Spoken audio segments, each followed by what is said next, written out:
semuanya, perkenalkan nama saya Misha dari kelas 11.1. Perkenalkan, nama saya Nathana Jolie dari kelas 11.1.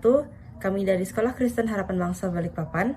Dalam video kali ini kami akan menjelaskan mengenai pengertian teks eksplanasi, ciri-ciri teks eksplanasi, struktur teks eksplanasi beserta contoh teks eksplanasi.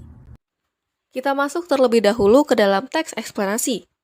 Jadi teks eksplanasi merupakan teks yang memiliki kandungan berupa mengapa dan bagaimana kejadian-kejadian alam, sosial, ilmu pengetahuan, budaya, dan fenomena lainnya bisa terjadi. Suatu kejadian di teks eksplanasi ini bisa terjadi sebab memiliki hubungan sebab akibat atau bisa kita sebutkan sebagai hubungan kausalitas. Ciri-ciri teks eksplanasi yaitu yang pertama, informasi yang dimuat di dalamnya didasarkan pada fakta atau bersifat faktual. Yang kedua, fenomena yang diterangkan dalam teks eksplanasi bersifat keilmuan atau berkaitan dengan ilmu pengetahuan. Dan yang ketiga, bersifat informatif. Yang terakhir, tulisannya tidak berusaha mempengaruhi pembaca terhadap apa yang dibahas.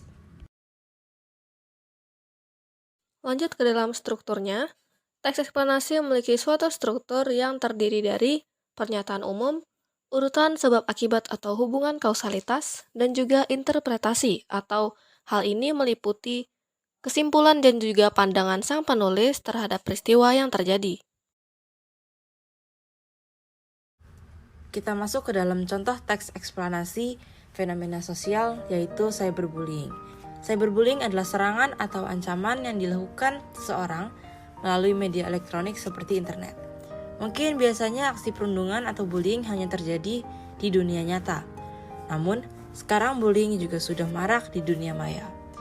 Cyberbullying merupakan fenomena sosial baru yang muncul karena perkembangan teknologi dan komunikasi.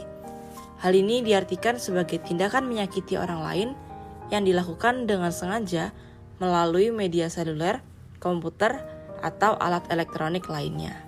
Aktivitas cyberbullying dilakukan dengan cara mengirim komentar yang mengandung kebencian di media sosial, blog, email, atau postingan. Komentar ini dibuat untuk menghina orang lain.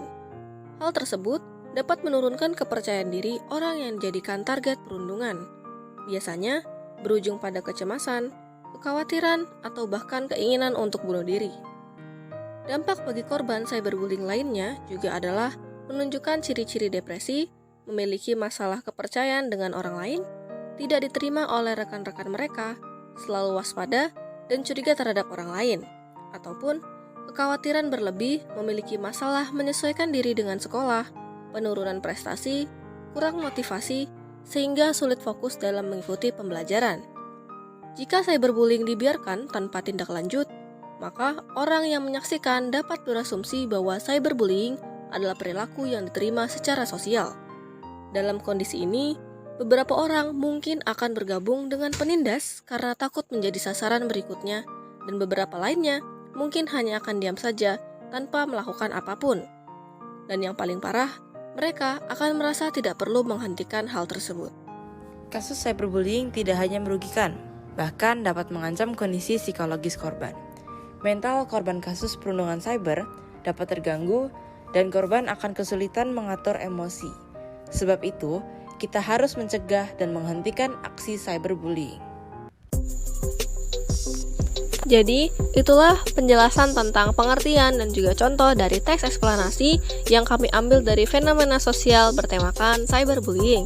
Kami harap teman-teman semuanya bisa mendapatkan hal yang baru dari video ini dan menerapkannya kepada hal-hal positif. Itu saja dari kelompok kami. Terima kasih.